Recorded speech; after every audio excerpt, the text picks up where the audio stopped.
The first is mujahadatun nafs, that of struggling against the self. The idea that there's an internal conflict going on, so that you actually have to struggle with yourself.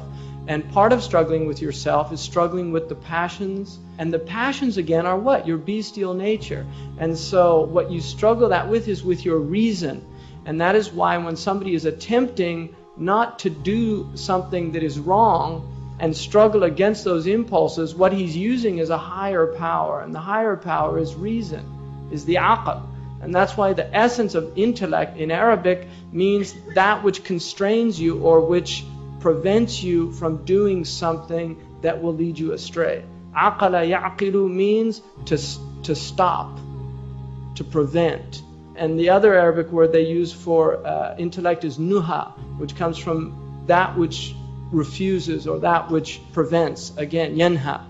All right. So the intellect, the essence of the intellect is that it prevents a human being from going astray. Now those people that don't listen to the intellect, Allah says about them, "Inhum kal an'am," they're like animals. But then He says, "Badhum adal," they're even more astray. And the reason for that is because animals do not do things that harm them. If an animal knows there's harm in something, it will avoid it. If an animal sees fire, it will flee from the fire.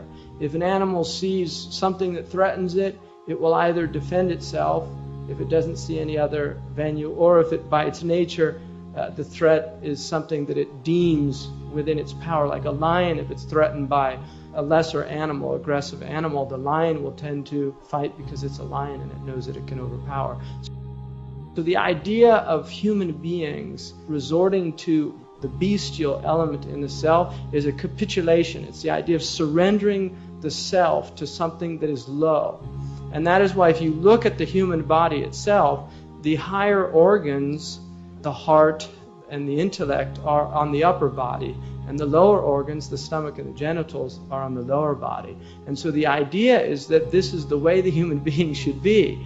He should be, the ruling force in the human being should be his heart and his intellect, and the subjugated force should be the bestial nature.